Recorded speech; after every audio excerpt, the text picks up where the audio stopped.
Hi, welcome to i-TUTOR Economics NCERT series. Today we are going to start with Chapter 2, People as Resource. Now, usually when we hear the word population, we think of it as a problem. Too many people, not enough jobs, pressure on resources, etc. But this chapter is going to show us a very different perspective.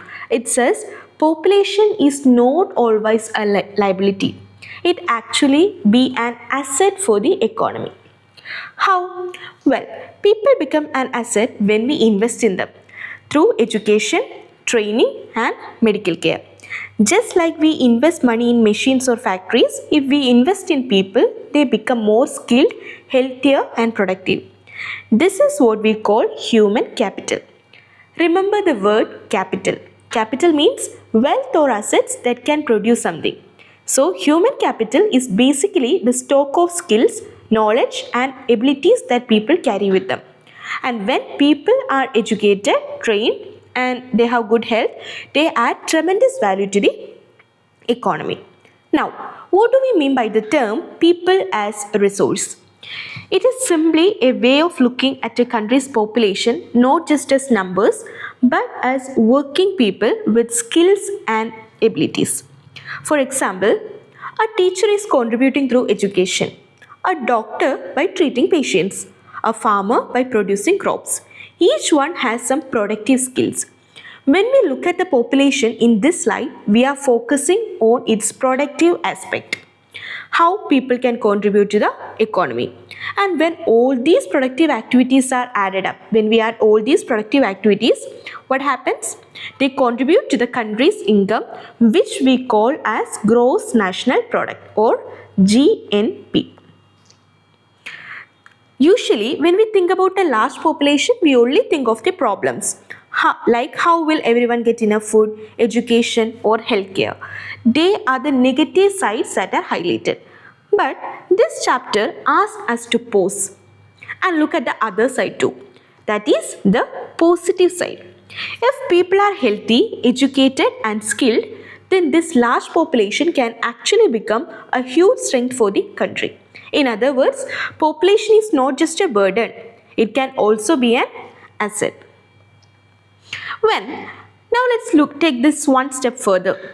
When people, that means the human resource, are given better education and if they are healthy and they are properly trained and become more skilled and capable, this process is called human capital formation. This process is called human capital formation. Think of it just like physical capital. Okay, if we invest money in buying machines, buildings or tools, they increase production. In the same way, that is called physical capital formation. In the same way, if we invest in people through education, training and medical care, they also give a return by becoming more productive and contributing more to economy. That is called human capital formation. So remember that machines plus buildings will give us physical capital formation and education plus health plus skills is equal to human capital formation. Okay. Now, here's something very important. When people are educated and healthy, they don't just benefit themselves but with better income or higher jobs. The whole society will benefit directly. For example, an educated person can guide others, share knowledge or bring awareness to their community. That's why we say human capital is actually more powerful than other resources like land or machines. Why? Because only humans can make use of this land and resources. Only human resource can make use of this land and resources. Land and capital cannot become useful on its own. For many years in India, that means for many decades in India, our large population was seen only as a problem or as a liability. But this chapter is reminding us that if we invest in people properly, the same population can become our biggest strength. That means the same population can become our asset. So let me ask you something. Can a tractor plow the field on its own without a driver? No, that's why human capital is unique. Without human capital, no one can make use of this land and capital. Now let's look at an important idea. A large population is not automatically an asset, but it can be turned into a productive asset. How? If we invest in people, it can be turned into a productive asset by spending on their education or for their health, for training of industrial and agriculture workers, in the use of modern technology, useful scientific researches, and so on. Think of it like this: if we train a farmer in modern methods or an industrial worker in new machines, their productivity will naturally increases. That means more output, better income, and growth for the whole economy. This process is called investment in human resources. This process is called investment in human resources. And just like when we invest money in land or machines to get future returns, when we invest in education and health, we also get high returns in the future, because healthy, skilled people contribute more effectively to the country's progress. Tell me, what happens if we don't invest in land? Say we never irrigate it. It becomes barren, right? Similarly, if we don't invest in people, their potential also remains unused. So investment in people is as important as investment in land or capital. Economic development is not just about GDP growth. Remember that. Economic development is not just about GDP growth. It depends heavily on the quality of human capital, like education, health, and skills. How this human capital accumulates across generation is influenced by parental characteristics. Why do some families remain prosperous over generations while others remain trapped in poverty? Let me tell you two important concepts: vicious cycle and virtuous cycle. Did you ever heard these terms? Vicious cycle and virtuous cycle.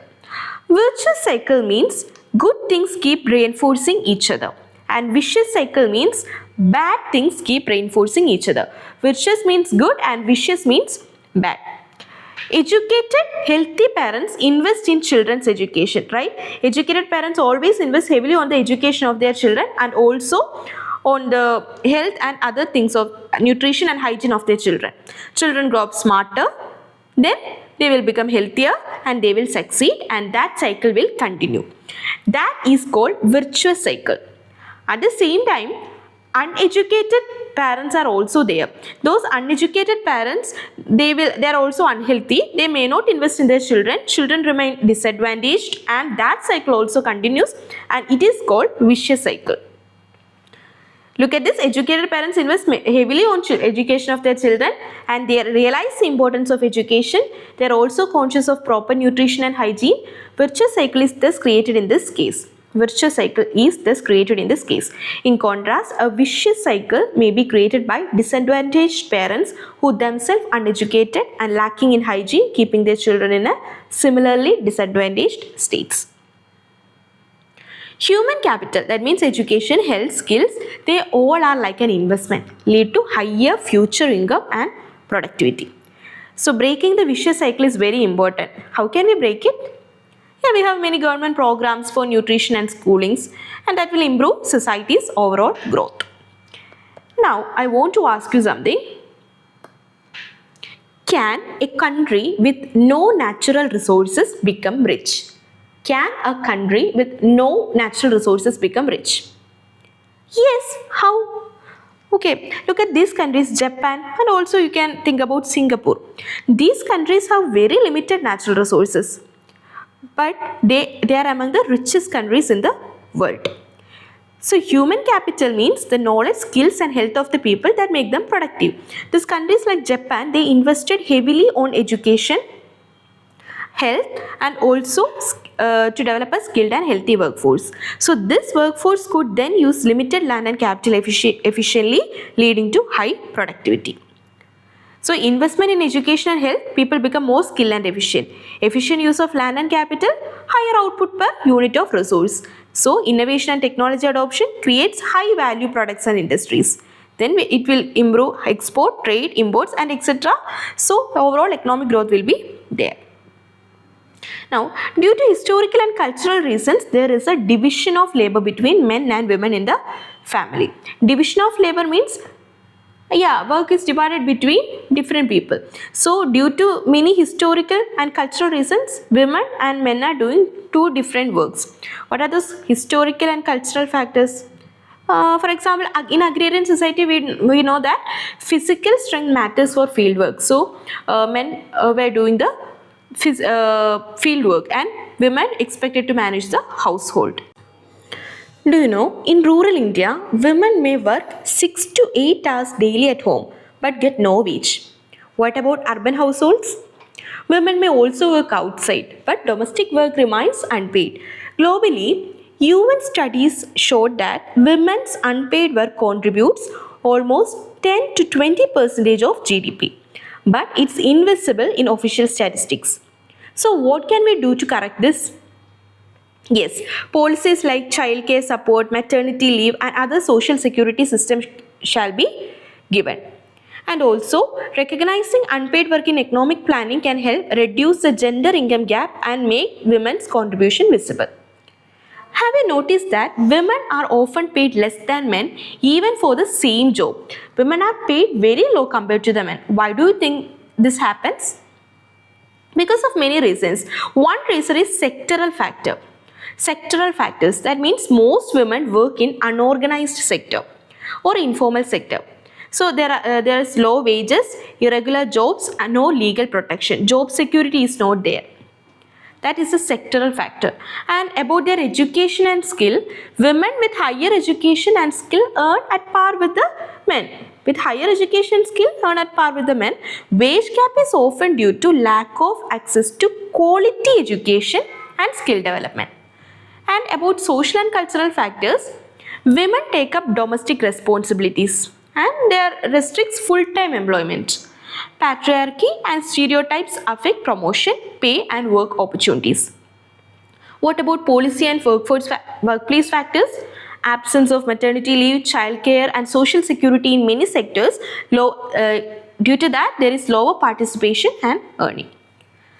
Okay, what makes a population not just large but productive and capable? Why do some countries grow faster than others, even if they have similar population size? This leads to the idea of quality of population. So what do you mean by quality of population? Quality of population refers to the overall capabilities of people in a country. Overall capability of a people in a country. It depends on three main factors. What are they? Literacy rate, health of a person, and also skill formation. Literacy rate means ability to read, write and understand information. Health or life expectancy means a healthy population is productive and contribute more to the economy.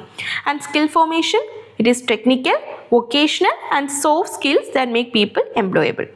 Essentially, the better the quality of population, the higher the economic growth and also social development of the country. The quality of population ultimately decides the growth rate of the country. The quality of population can be improved through education. Education contributes to the growth of society. It increases national income, cultural richness and increases the efficiency of governance. Education helps people perform their duties and enjoys their rights properly. So there are some efforts to improve education. What are those efforts? Universal access. That means government has aimed to provide education for all, especially focusing on girls. And Navodaya Vidyalayas. Especially, there are special schools set up in every district to act as pace-setting institutions. Also, vocational streams that is introduced in high schools to give students skills for jobs. Now, literacy rates. In 1951, literacy rate was only 18%. By 2011, it increased to 74%. Now, as per 2024 data, overall literacy rate is 80.9% and male literacy rate is 84.7%. Female literacy rate 70.3% and also Kerala's literacy rate is 93.1%. Bihar has the lowest 74.3%. Still, there is a gap. Male literacy is higher than female literacy and the urban areas are more literate than rural areas. Please remember the data I have shown you. The overall literacy rate is now 80.9% and male literacy rate is 84.7%. Female literacy rate is 70.3%. Now, some important schemes and policies have been implemented. Did you ever heard about Sarva Shiksha Abhiyan, SSA? Yes, it aimed to provide free elementary education to all children in the age group of 6 to 14 years. There are also some bridge courses and back to school camps. That means it will help children who drop out to rejoin schools. And midday meal scheme. It encourages children to attend schools and improve their nutrition. Now what about higher education goals? Look at this 11 plan. 11 5-year plan target to raise enrollment in higher education. That means 18 to 23 years to 15% by 2011-12. And the 12th plan raised it to 21%. Their focus areas were access and quality and state-specific curriculum modification, vocationalization, that means vocational training, networking on the use of information technology, distance education and also online learning. Over 50 years, India has seen massive growth in universities and specialized institutions. Now, the quality of population can also be increased through health. Okay, if you own a company, will you hire a sick worker who cannot work properly? No, healthy workers are more efficient. They will help firms earn profit, right? Unhealthy workers are a liability. Unhealthy person becomes a liability for the organization. So, health is the foundation of well-being and productivity. Our national health policy focuses on improving improving accessibility of healthcare, family welfare, nutritional services, and special focuses on the underprivileged section of the population. In the last 5 decades, India has built hospitals and health infrastructure, trained manpower of primary, secondary and tertiary sector, and both government and private sectors are involved. And what about medical colleges? There are about 381 medical colleges in the country, 301 dental colleges, and just 4 states like Andhra Pradesh, Karnataka, Maharashtra and Tamil Nadu have maximum number of medical colleges. So, let me tell you some health indicators. Earlier, during 1951 to 2011, life expectancy was about 66 years. But now, as per the latest data, life expectancy increased to 68.2 years. What about infant mortality rate? During 1951-2011 data, as per 1951-2011 data, infant mortality rate was 147 in 1951 and it increased to 42 in 2012 and it decreased to 25 per 1000 live births as per the latest data. And what about birth rates? It was 22.1% as per 2011 data and now it is 15.7 per 1000 people. And death rate also increased. As per 2011 data, death rate was 7% and now death rate increased to 7.47 per 1000. Now let's talk about unemployment. Unemployment is said to exist when people who are willing to work at the going wages cannot find jobs. When people willing to work at prevailing wages cannot find jobs, it is called unemployment.